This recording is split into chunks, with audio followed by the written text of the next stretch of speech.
Баршаңызға сәлем. Бүгін өте дәмді, әрі жұмсақ болып шығатын бауырсақ дайындайтын боламыз.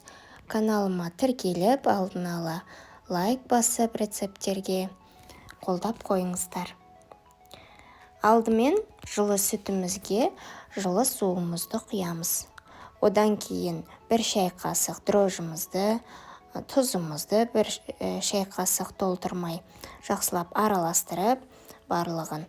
Одан кейін еріген осындай сары майымызды және де майонезімізді бір ас қасық салып, жақсылап барлығын араластыратын боламыз. Тағы да 2 қасық столовый ложка қантымызды қосамыз.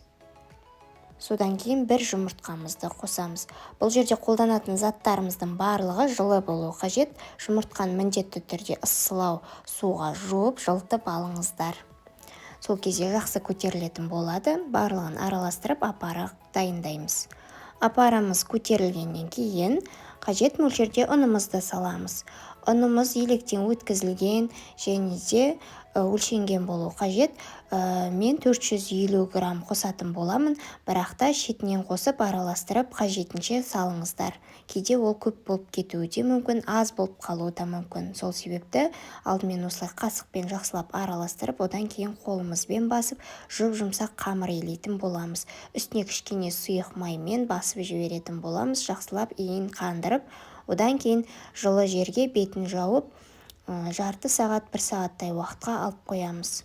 Көтерілгеннен кейін бауырсақтарымызды жақсылап кесіп, дөңгелетіп немесе төртбұрыштатып кесіп, кішкене уақытқа қоя тұрамыз. Кішкене көтерілгені жақсы тағы да. Бетін жауып қойсаңыздар болады. Жақсылап жайып шығамыз. Қатты жұқа қылмаңыздар. Орташа етіп жайып, осылай дөңгелетіп кесіп шықтым. Кішкене уақытқа алып қойдым, бір 15-20 минутқа қоя тұрдым, содан кейін барып пісіруге кірістім. Өте қатты ұнады осы жолы бауырсақтарымның тестісі маған. Газымның астын басып, орташа деңгейге қойып, бауырсақтарымызды пісіріп шығатын боламыз. Ал оған дейін достар, менің каналымда бұдан да басқа рецепттердің түрлері көп. Қызықты рецепттердің, мастер-класстардың тегін рецепттерімен бөлісетін боламын. Ауызашарға түрлі рецепттерді қарап жасасаңыздар болады.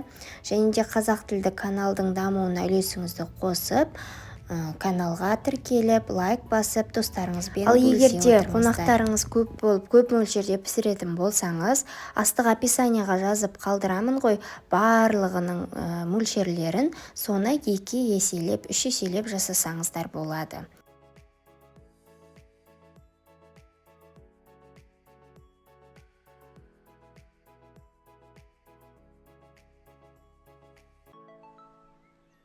Мінекей біздің бауырсақтарымыз дайын болды. Міндетті түрде жасап көріңіздер, ұнайды деген ойдамын. Ал кешкі асқа немесе түскі асқа осындай керемет бризоль тағамын дайындауды кеңес етемін. Өте оңай әрі тез жасалатын тағамның түрі, және де көп фаршты да қажет етпейді, әрі дәмді болып шығады. Мінекей мына жерде мен 350 грамм фарш пен 5 адамға бризоль дайындайтын боламын. Бір бризольдің құрамын 70 граммнан өлшеп дайындаймын. Сіз көз мөлшерімен дайындасаңыз да болады. Тұз бұрышын татымына қарай фаршқа қосып араластырып аламыз. Одан кейін әр қайсысын 70 граммнан бөліп, бір жұмыртқа қосып, бір ыдысқа салып, жақсылап араластыратын боламыз. Жасалу жолы өте оңай әрі тез жасалады. Және де шетінен жақсылап осылай араластырып аламыз, шетінен бір-бірден пісіретін боламыз. Ал егерде үйде адам саны көп болса, көбірек фарш қолданып, жұмыртқаны да көбірек қосасыздар. Бірақ та осылай әр қайсысын бөлек бір-бірден араластырып алған ыңғайлы.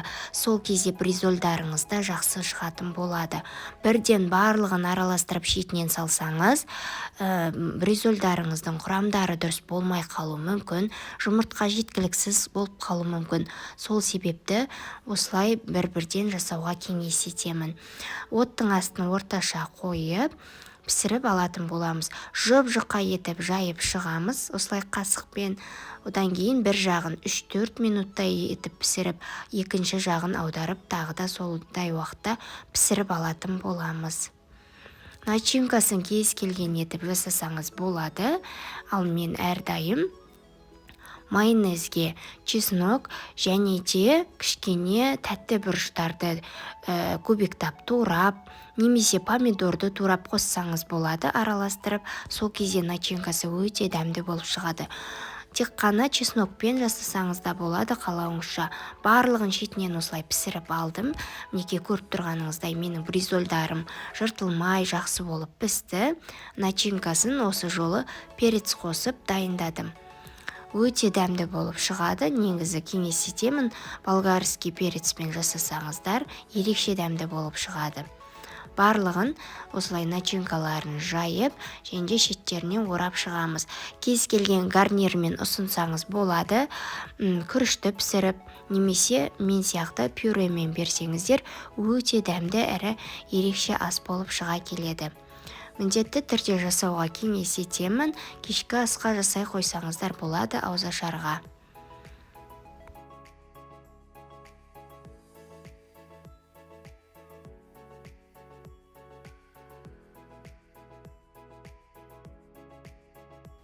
Үстінен кетчуппен немесе майонезбен өрнектеп беруіңізге болады. Жасап көріңіздер, ас болсын. Назарларыңызға рахмет. Ал мен сіздермен қоштасамын. Келесі рецептерде кездескенше сау болыңыздар.